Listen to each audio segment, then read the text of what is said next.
ne besojmë. Dhe së dyti, kur unë përshikoj se çfarë u tentua që të bëj me babain tim, pra 3 çështje gjyqësore në 3 vite, sepse doli dhe mbrojti mami dhe babi kundër prindi 1 dhe prindi 2. Në momentin që mund të arrin ta bëjnë këtë me një ish-kryeministër, me kryetarin e opozitës dhe me një pastor për ta censuruar, atëherë çfarë jemi ne të tjerët? Ti thua që pastorin e ka bërë qeveria? Po kush ishte që e çoi në përgjykata?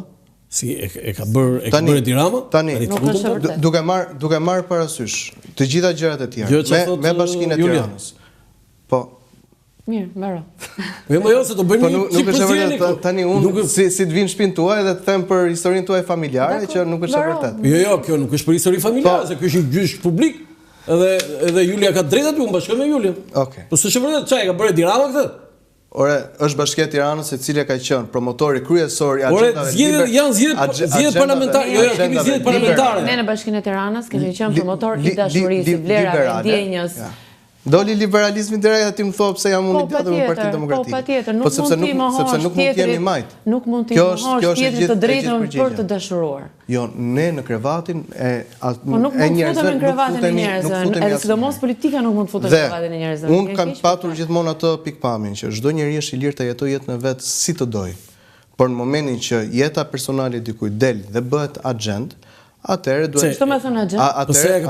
Atëherë duhet të ketë një limit. Pse ka agjend? Po, ne jetojmë demokraci. Po patjetër që pse ka. E ka agjend? Po patjetër që e ka. Kë ka agjend? Pjesën e ultraliberalizmit. Duket sigurisht janë tjetër e Partisë Demokratike, po jo Partisë Socialiste. Ke martesat homoseksuale në Bashkinë e Tiranës. E ka agjend pse? E ka Bashkia e Tiranës që Bashkia e Tiranës bën martesa të gjithë çifteve.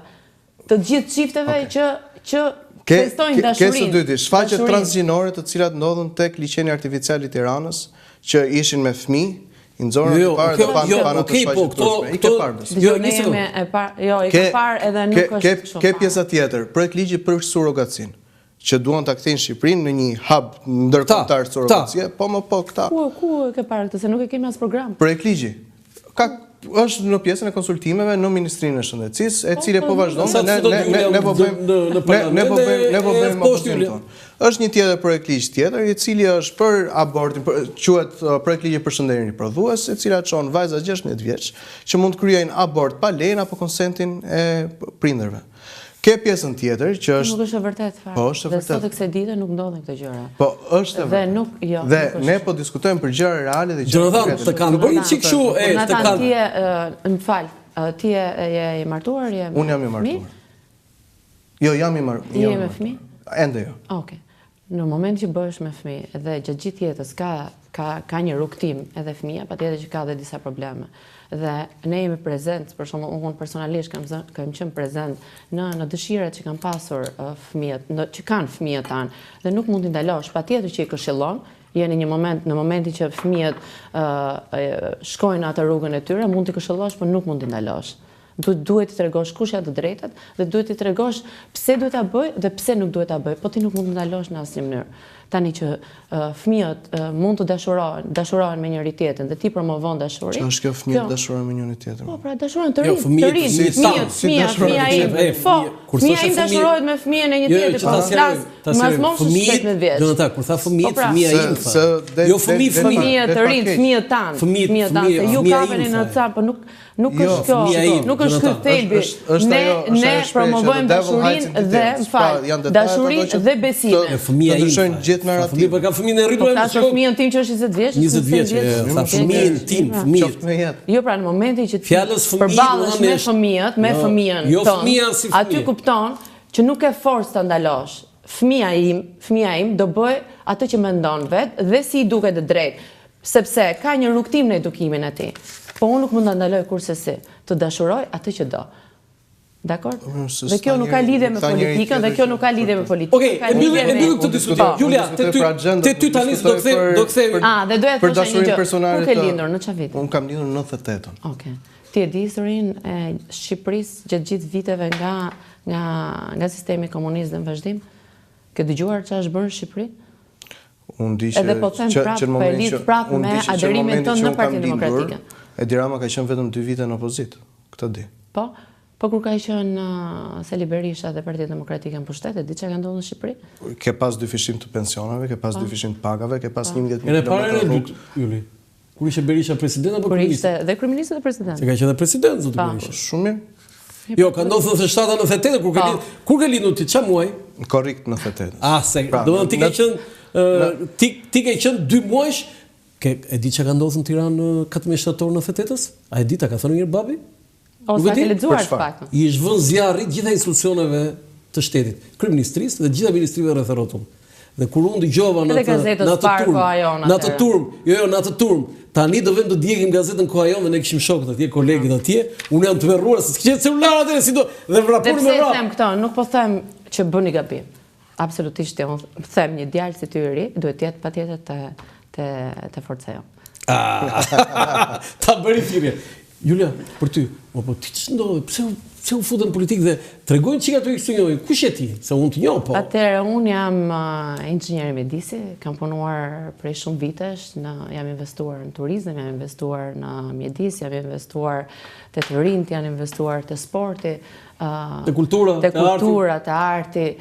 Kam punuar me shumë njerëz, jam njeri të reni, kam punuar për politikën, por në backstage, pak më e tërhequr, kam punuar sidomos me fushatat ndryshme të Edi Ramës kur zgjodh për herë të parë në Vlorë deputet. Me sa di unë ti familja jote ishte djathtë.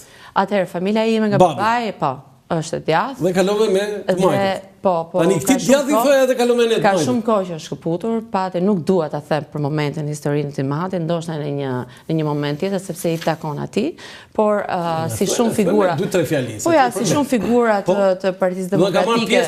Nga figurat që themeluan Partinë Demokratike. Në lëvizjen e Vjetorit, po dhe në zgjedhjet e para që bëri Partia Demokratike në 91 dhe ka qenë organizator i fushatës për jugun, që ka qenë shumë më vështirë ndryshimi i mentalitetit të asaj kohe. Lili Dhama. Po, dhe çfarë të ka thënë kur ti vendose çfarë të tha? Atëherë unë sigurisht në fillim ai e ndjek këtë rrugtimin tim në Partinë Socialiste. Nuk ka lidhje, jo, nuk më ka thënë diçka për këtë moment. Nuk tha fare. Po ja do ta them unë, por ai e di shumë mirë që unë kam kohë që punoj me Edi Ramën, ka kohë që punoj në Bashkinë e Tiranës, edhe sigurisht e njeh rrugtimin tim, e shef edhe ndryshimin tim për mirë gjatë kësaj periudhe, edhe sidomos për emrin tonë të mirë. I erdhi shumë mirë që në listën e Partisë Socialiste është mbiemrin Dhame, sepse ka qenë një nga kandidatët për qenë në listën e Partisë Demokratike në atë kohë, si profesionistët, si intelektualët që i dhanë një imazh tjetër Partisë Demokratike atëherë, por nuk u fut. Megjithatë ky nuk ishte nuk ishte rast. Si dole Edi Rama? Sa vjet punove? Unë kam shumë vite, kam qenë 22 vjeç që në vitin 2000.